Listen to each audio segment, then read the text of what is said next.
You're not family anymore. What my parents told my daughter at their anniversary changed everything. I didn't scream. I didn't throw a scene.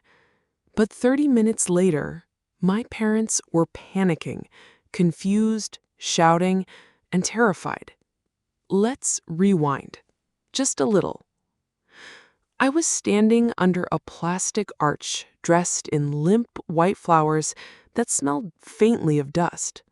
The sun was relentless, bouncing off the pavement like it wanted to burn the day into our skin. My dress clung to my back.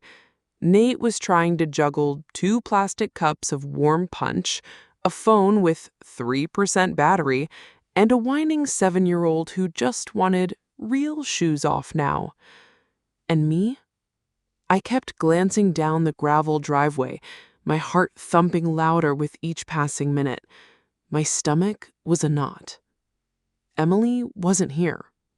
"She's just running late," Nate said, placing a hand on my lower back.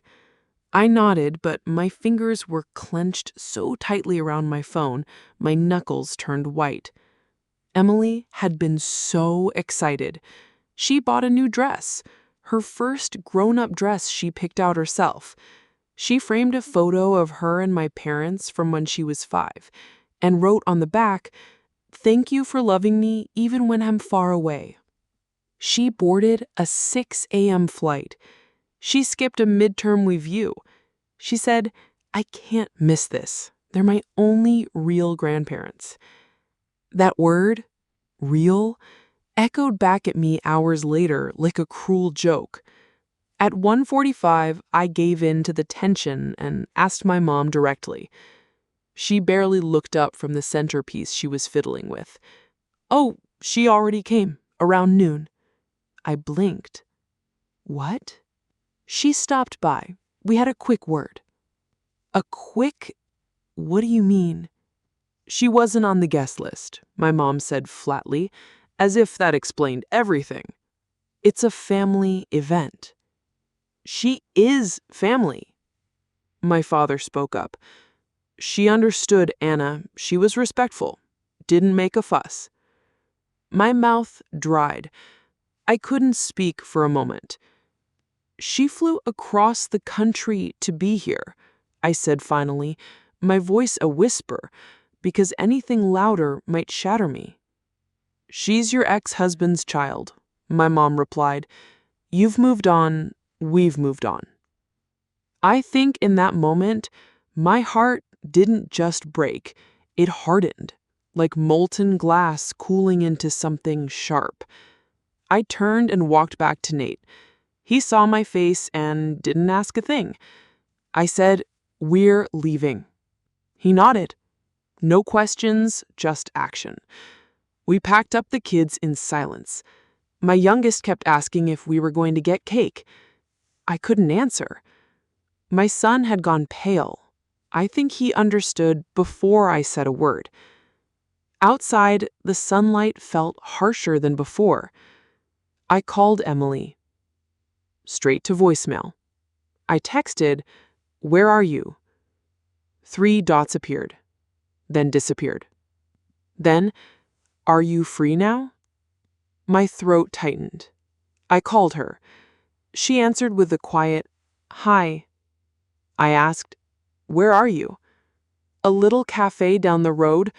I didn't want to ruin their big day." Her voice cracked on the word ruin. She sounded like she was trying to hold in tears, to be brave, to pretend it didn't matter. But I knew that voice. I knew what it meant to be that child, to be too much or not enough. I felt a hot tear slide down my cheek. Not rage, not grief, but recognition. I was watching history repeat itself through my own daughter. I told Nate to drive. We found her 10 minutes later. She was sitting at a small table in the corner, stirring a glass of water she hadn't touched. Her dress was creased from sitting, her makeup smudged just a little under one eye. She tried to smile when she saw us. I knelt beside her and said, "You didn't do anything wrong." And then she cried. No sobs, just silent tears that wouldn't stop coming. The kind you cry when the ache is so old, so familiar, you don't even know where it starts anymore. We sat there like that for a while. Then my sister Kate showed up. She didn't say anything either. She just wrapped her arms around Emily, then pulled me in too. I felt her hand shake slightly. She'd been the favorite. She never defied them. Until now. Later, I got a call from my brother. He sounded furious. "What the hell, Anna? You walked out. Do you know how that looked?" I was standing up for my daughter. Mom and Dad were just being honest. It's their day. You could have handled it privately. She's not some stray dog they turned away at the gate. She's not even really... I didn't let him finish. She's mine. And if you think that doesn't make her family, then maybe I'm not yours either. I hung up. You want to know how I got even? I didn't post on Facebook. I didn't scream. I told the truth. To Kate, to my cousins, to anyone who asked. I said, they told my daughter she wasn't family, so we left. Simple, clear, devastating. Turns out the truth doesn't need volume to echo. A few weeks later, my parents sent a long email full of passive-aggressive scripture and phrases like, "We're sorry you were offended." I didn't reply. 6 months after that, Kate stopped going to family dinners. Then Brandon found out everything they'd promised him, the money, the house, the estate, didn't exist.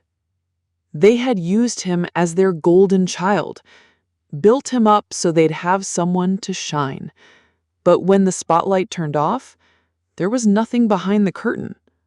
He showed up at my house, tired and defeated. For a moment, I almost felt sorry, but then I remembered how easily he dismissed Emily, how quickly he let our parents rewrite who counted. Emily doesn't ask about them anymore. She says, "I love you," like it's a language she's fluent in now. The other night, she looked at me and said, "I know what you did wasn't easy." I nodded. I didn't want to be that kid, the one people feel obligated to pretend about. I said, "You never were. You were always the kid I chose, and I will keep choosing you every time."